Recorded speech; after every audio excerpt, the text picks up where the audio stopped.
U cijeloj Hrvatskoj danas se obilježava blagdan Velike Gospe ili Uznesenja Marije u nebo. U Hrvatskoj čak 1163 marijanska mjesta, svetišta, katedrale ili crkve posvećene Bogorodici. Jedno od najstarijih je svetište Gospe Sinjske, ondje je i naša Anita Markovina.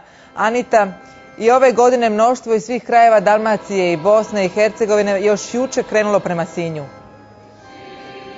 Tako je, Tončice, i to kakvo mnoštvo. Slaveći Mariju u Sinj je stiglo 100.000 vjernika. Nažalost, zbog srčanih problema jedan je hodočasnik na putu u Dugopolju preminuo. Mnogi su u Sinj zbog zavjeta Gospi došli pješice, bosonogi, moleći se. Evo kako je bilo.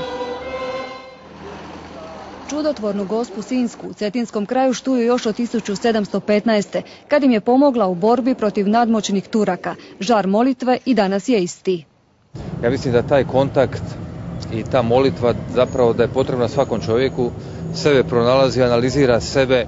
Ono što je najvažnije, čovjeka nauči poniznošću. Zavjetovao sam se Gospi Sinjskoj za svoju djecu da ću ići 10 godina bos. U svečanoj procesiji gradom deseci tisuća vjernika. U prvom planu Gospina slika, okićena zlatom, dragim kamenjem i zavjetnim darovima. Nosili su je naizmjence vjernici, alkari, branitelji te predstavnici vlasti, vojske i policije.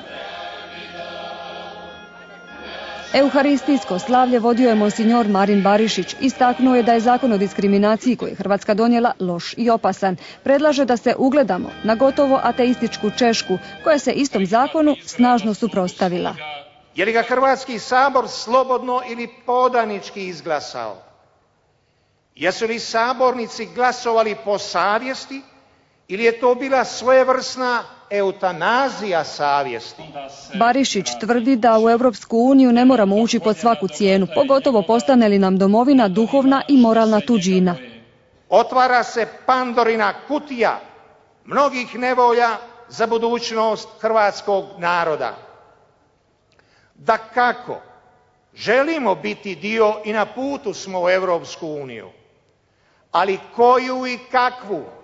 Svaki kutak Sinja danas je živa crkva, no kakva joj je budućnost? S oltara su vjernici upozoreni da je samo prošle godine Hrvatska umanjena za grad od 10.000 stanovnika.